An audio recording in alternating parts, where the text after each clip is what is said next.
It is the 19th day of October 2012, and today's picture of the day comes from Carrie Lynn, who has waffles.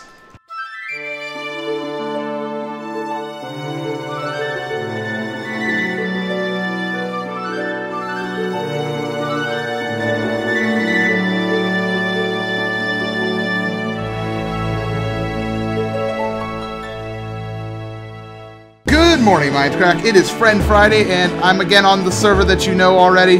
And I have a friend today, not from the Mindcrack server, although there are some people on right now.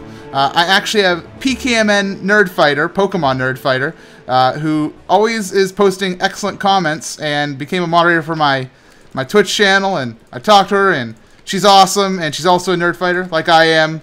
I'd make the sign, but I'm a Minecraft character. And here she is. Hello. Hello, everyone. How are you doing today? I'm actually quite excellent today. I'm waiting for a call back from a job interview. Ooh, you just got back from a long day of college educations, correct? Indeed I did. I actually have my longest day of each week on Thursdays. Oh, well, at least it's not on Friday, because if it was on Friday, then you'd kind of be like, that'd be a really icky way to end the week, I suppose. Yeah, thank God. So, we have to talk about what's going on the Mindcrack server, and I decided to play a game, okay? We're going to play a game. I'm going to say the name of a person, and you're going to guess what they did. Don't look it up or anything. That would defeat the purpose, okay? Okay, I got this. Alright, what did Michael do? He made cake. No, he hung out with a video. What did Milby do? Orange Wool! Well, he did that, and he also worked on a rail, and also, very nice orange wool. Bravo. Excellent job. I'm the best. What did Doc M do? He had a really great accent. And then he did science. Well, you're correct. He did science. He built a lightsaber / beacon. So good job to that one. What about Anderzel? I honestly have no idea. I know, there's a lot of people who actually did things, so... Okay, I'll wrap it up. Anderzel worked on his town. Beef did small decorations and made an anvil.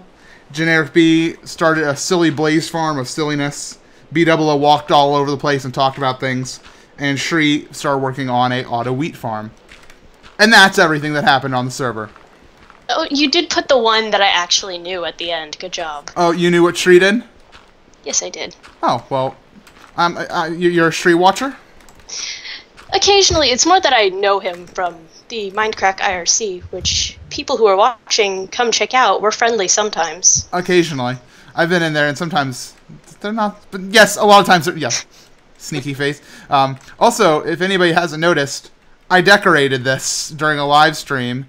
And we'll cover those donations that we got in a second, but it looks good in here. I like this. It feels a lot better than just being a plain room. It's nice to see you using dark colors for once. Oh, yeah. Well, I got all the light out here, and so I decided to make this kind of darker. And I wanted the blocks to, like, stick out against the wall. So I tried to use a darker color. Actually, you suggested the dark wood too, didn't you, inside the chat? Actually, no, I didn't. Spruce is my least favorite of the woods. Oh, I like birch, but I also like spruce. I don't know. I'm impartial. So what can we talk about? Well, okay. How about nerd fighting and being a Vlogbrothers fan? How about that? And Project for Awesome. That is something I could talk about for days. For the people in the, I was about to say the stream, people who are watching who don't know what Nerdfighters are, the Nerdfighters are a video blogger community here on YouTube that have been active since 2007, whose goal are, as nerds, to fight to increase awesome in the world. We do this through a lot of things, including a charity marathon every year. I wonder if that sounds familiar to any of you. Nope. What they do is, ideally, as many Nerdfighters as possible make a video showcasing a charity. They all post on the same day in December, and through some clever use of the YouTube comment algorithms, we make them into the most viewed and the most commented and the most rated videos each year so that they show up on the YouTube homepage. Mm-hmm. And I want to do part of Project for Awesome, highlighting, like, I don't know, a charity. I mean, of course, I can't do Fun for Me. That's not actually a nonprofit. But I mean, in general, just I want to participate and highlight a charity myself, and kind of through Zeldathon, like as there's like a Zeldathon team, try to, you know, also do stuff with them. Do you think you guys would be interested in doing it as like a face cam thing with the group of you together, or are you just going to do it in Minecraft or through another video game if you do? I mean, if we got the Zeldathon team, like the entire team on board, I'd probably have to go with the face cam. But otherwise, I'd probably just go with like a gaming type thing. But I'm not sure. I honestly have no idea. When is the Project for Awesome? The next one? I forget. I'm bad. It's December 17th of every year. 17th? Holy crap! That's really close to Zeldathon. That's what I was thinking too, which is why I'm thinking that if I don't do Child's Play, I might do something related to whatever the secret charity of secretness is. That I can't reveal. Okay. Can't reveal. I should just go down there and work on the pistons. I have pistons, right? Yeah. Yes, you do. I have zombies, like, just outside, though. It's kind of scary. So sorry. This happens all the time. I actually play the video game and I get distracted. That's cool. But yeah, I mean, I don't know actually how many other, like, MC Gamer fans are also Nerdfighters or whatever, but they should like comment. They should like comment and tell us all about it. That went from a Valley girl to a British girl in like 5 seconds flat. It was brilliant. Anyway, you'd be surprised how much overlap there is. A little bit. Yeah, a lot. Okay. You know what you're talking about. Okay, this is actually going to be it, right? Okay, good. I can't stand having the outside world leaking into my house. It's so much better this way. Nerd. And it's actually, yes. If you didn't notice, it is raining on the Mindcrack server. What a surprise. So let's change subjects. What time are we at? Okay. Let's talk about tablet computers. Do you own a tablet computer, Pokemon Nerdfighter? I do not. You do not. Do you want one, or just you just haven't got one? I initially didn't want one one because I thought I have a laptop, so I thought it was kind of pointless. Right. But when my cousin came to visit a couple months ago, I kind of got attached to her Kindle Fire. It's just something that you can, you know, quickly whip out and get, you know, to just check something. And although I have a Kindle Fire, and it's sitting underneath my 3DS and my DS right now, right next to me, and I don't use it nearly at all. During Zeldathon, it gets a lot of use. It's actually like our, you know, musical lyric sheet reader mabobber, technical term. But when it's not Zeldathon time, it actually doesn't get much use, and I kind of feel bad about that. I mean, but relatively, they're pretty cheap, so I mean, it's not like you're wasting too much money, even if you don't use it a ton. So I think it makes a really good alternative for college students to textbooks if your college happens to pick books that have e-readers capabilities. None of my textbooks have digital format, so I couldn't get one. And I would like to have a gaming computer instead of just a desktop, or not desktop, a laptop. And if I got a Kindle, I would feel comfortable making that transition. Right. Like, I mean, the point about not having to, like, you know, carry around books and, you know, just being able to carry that thing around, I mean, I much would prefer that, because those books are expensive as heck, and they're heavy as heck as well. Do they? I don't know. You're gonna need to answer this one for me. Are the versions that are, you know, digital cheaper, or are they the same price and they're just being jerks like that? The ones that I have seen have all been much cheaper. Oh, a lot cheaper? Like, we're talking down from $80 to $20. Oh wow, that's a deal. If you consider the fact that it'll cost you like $200 to get a tablet once, whereas you can spend $200 on a textbook in college. Right. It's worth it. So, yeah, I mean, I personally don't read a ton. I mean, when I read, it's usually just, you know, a quick book. And I usually just order it over Amazon and just get the physical version. But I did. What book did I? I got both The Fault in Our Stars. Hey, it's more tying back into Nerdfighteria. It's awesome. I got that both in physical version and digital version, and I found that really useful because I had the physical version, which I used a lot just to like. You know, when I'm, you know, in my chair or something. But it's occasionally, you know, I want to go out to the living room and stuff, and I just, you know, have my Kindle Fire right there. I wouldn't have to, you know, go and get the book or anything. I know it sounds really lazy, but, you know, it's very convenient just to have it, like, right there in your hands, ready to go. It's also really convenient for libraries. I know the Boston Public Library distributes ebooks for a lot of its books now. Oh, really? Yeah, it was a very convenient system. Now, of course, those are for purchase. Like, you can't rent ebooks, can you? No, it was rental ebooks, and you can rent ebooks for college too. Rental ebooks. This is a crazy world we are starting to live in. It's Netflix for ebooks. I love Netflix. Can we talk about Netflix? I can talk about Netflix. Oh my gosh. Netflix is a beautiful, beautiful device. I'm guessing you have it as well? Yes, I do. 2, 3, 4, 5. I think this is going to be 16. Hold on. I'm going to count these out real quick. 1, 2, 3, 4, 5, 10, 11, 12, 13, 14, 15. Okay, that's about 16, give or take. We'll go with yes is the answer, which means I can't do one here. I have to actually... This is a buy, you know, as it's not going to work. Oh no!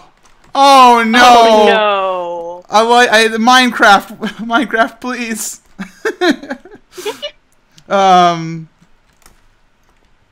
Okay, I'm going to talk about something different now because transition. What's your favorite video game genre? I've already talked about this on Good Morning Mindcrack once, but I guess we can just get your opinion. Like, what type of games do you play? I actually don't really know what type of games you play because I've mostly just seen you in chat rooms and stuff and not actually talk about, or I've never actually played with you. I've seen you in Minecraft once, and that was a great moment. I was like, oh my god! But that was an adorable moment. I I prefer RPGs personally. I am very involved with the idea of storytelling and alternatives to just writing down stories or just speaking them. Right. So I love RPGs. My favorite games when I was in middle school were the Kingdom Hearts series, actually, which I believe you disapprove of. I don't disapprove of it. I just don't like it myself. That's all. A lot of people get on me about that. Wait a minute. This is the level where it's supposed to be. I'm derping things up. I'm derping it up. Okay. But yeah, I mean, I don't know.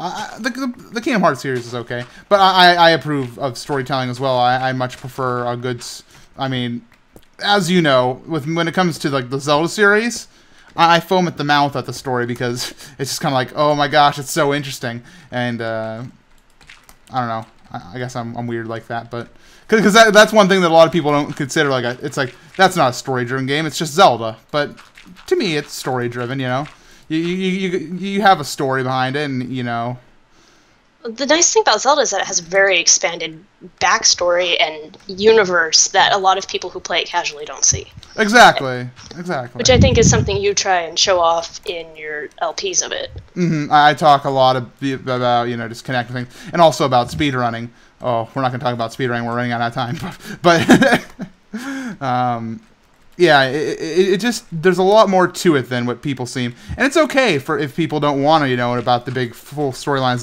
Like, it's meant to be enjoyed, you know, you can just enjoy one game or you can enjoy them all and then appreciate, you know, what more has gone into it. And I think that's something that can be said about all forms of media.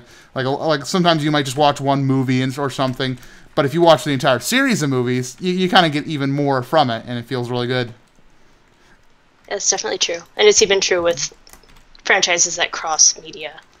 Like, yes, a Harry Potter movie is great. Yes, a Harry Potter movie and a Harry Potter book together, however, make it even better. Yeah, because you Can't can just see have the one. differences as well, and looking for the differences is really cool. Oh my gosh, have you ever played any of the Harry Potter video games? I have. I really enjoyed the Game Boy Color version of Chamber of Secrets. It was one of my first video games. I don't know if I've ever told this story before, but this is actually a really good story. I used to be, one of those really intense Harry Potter nerds, and I still am. But I was a kid, so it was even more intense back then. And me and my friend, he found glitches inside that. This is before I knew speedrunning and stuff. But we found glitches inside Harry Potter into the Chamber of Secrets. We found a bookcase that you could just like clip out of bounds with a bookcase in part of the game, and it was. And well, looking back now, when I know about all this, this speedrunning stuff, I'm like, wow, that's really interesting to me that we found stuff like that back then. And we used to think the prefects and how they would use Lorca Mortis and the leg locker curse, and that we thought that was really interesting. And he had a really big backyard. It was like a field basically, and we used to play pretend Harry Potter, and one of us would be the prefect and one of us would be trying to escape. It was basically like wizard tag. That's all it was, man. But it was fun. That is the cutest story I have heard on this show ever. Thank you. I could tell so many more stories about me and his name was Andrew. It was my friend, and he was a crazy guy. He had Asperger's syndrome, autism, and it was because of that, we got along really well. I don't know if I have any form of autism. Like, I never was tested, but I sometimes have quirks that are similar to that. But it's we got along really well, and that was a great friendship that we've always had. And even now, he's one of the ones who introduced me a lot of the classical music and stuff. And I'll talk about Andrew sometime. I'll get him on Friend Friday. Oh my gosh. Indeed. And look, I actually did work this episode. I am so shocked at myself. Because technically, this should... Oh, there we go. Oh no! Uh-oh. Darn it. Everybody's going to yell at me in the comments. We'll fix it some other time. I think we're out of time. Tomorrow, or today, releasing on the channel is Ocarina of Time, as well as I'm going to be on the 6 Lone live stream. She's starting streaming at 11 a.m. Eastern Time, correct? I thought it was at noon. No, you're right. It's 11. Okay. She'll be starting somewhere this morning at twitch.tv/6lone. I'll try to link in the description if I remember, and I'll probably forget, and then everybody will yell at me in the comments about it. And then I will later add it. And I probably won't be there at the beginning. I'll probably be sleeping at that time, but I'll wake up eventually, and I will go and join, and that'll be great. And it's time for your random opinion.